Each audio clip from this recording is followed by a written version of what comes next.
What was the first word ever written? Many imagine poetry or sacred lines, but the truth is simpler. Early writing was not for stories, but for control. Clay marks tracked goods, people, and obligations, giving the first cities a way to manage life beyond memory.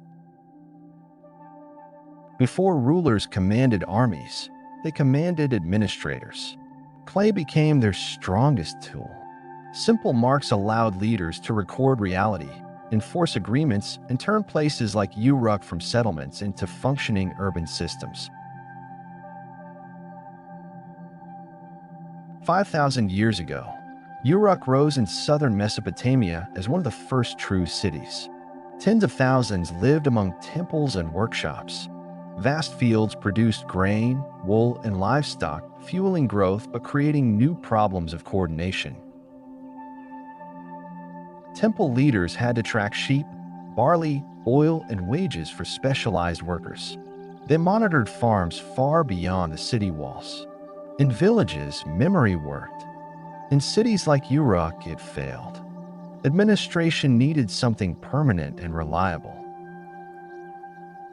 To prevent collapse, Uruk needed a system that made ownership and deliveries visible and verifiable.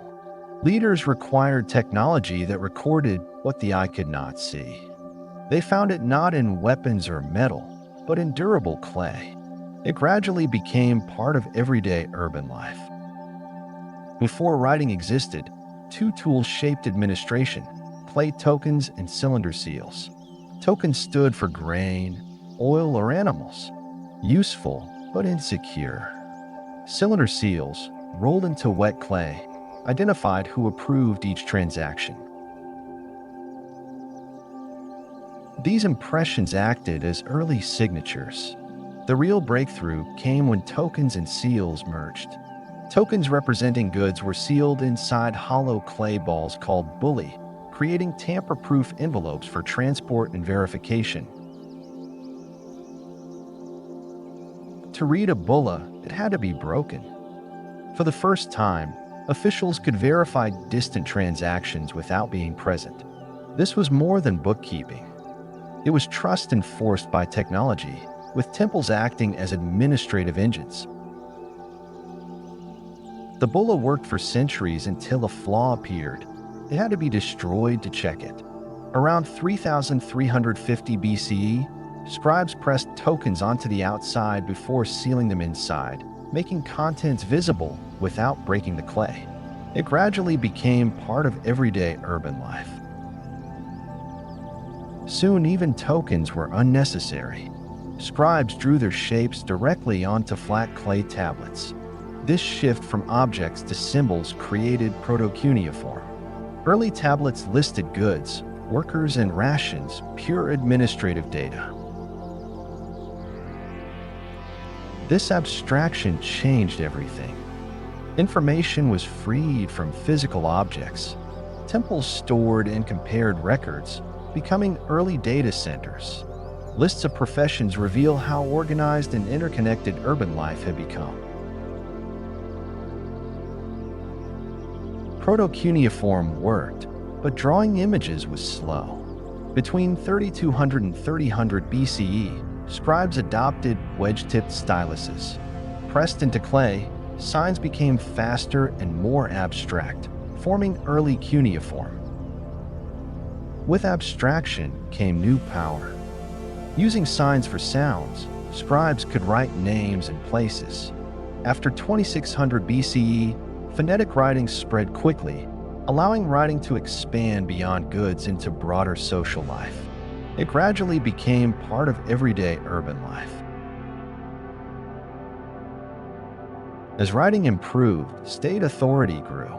Kings issued decrees, formalized contracts, and codified laws. Bureaucracy expanded around trained scribes, turning administration into a stable, lasting system.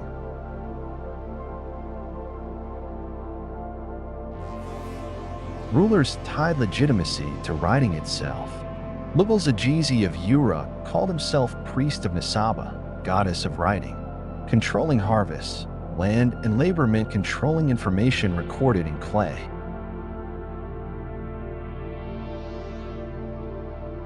Writing expanded what cities could manage.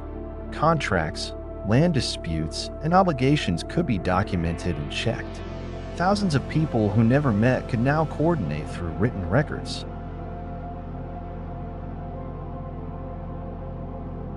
Bureaucracy deepened as writing entered daily administration. Scribes set rations, organized labor rotations, and planned supply routes. A single line of clay could redirect resources across entire districts, giving trained officials quiet authority through precision and record-keeping. Written orders extended a ruler's reach beyond physical presence. Tablets traveled unchanged and outlasted the messengers who carried them. Decisions recorded in temples now govern taxation, storage, and labor across fields, workshops, and storerooms throughout the city. Temple archives became the backbone of early government. Rooms filled with tablets recording rations, taxes, land boundaries, and labor obligations.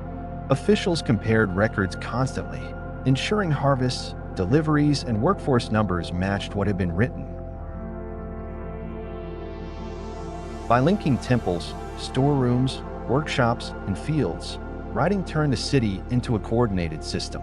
Goods flowed inward, instructions flowed outward, and each step left a trace in clay. Urban life no longer relied on memory alone, but on shared records.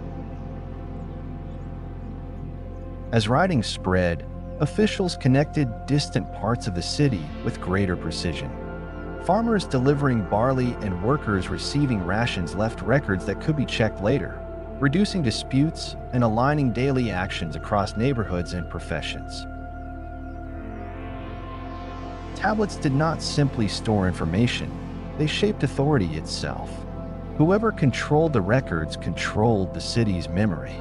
Decisions about land, labor, and obligations were preserved beyond individual rulers, fixing power into lasting administrative systems.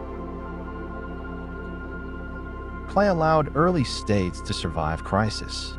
Floods, shortages, and leadership changes disrupted people, but tablets endured. Grain owed, land measured, and duties assigned remained recorded, giving cities a durable memory stronger than any single leader. Writing did not begin as culture or expression, but as control. From tokens to tablets, information became power. The first cities endured not through walls or weapons, but through records that organized people, resources, and decisions, laying the foundations of every system that followed.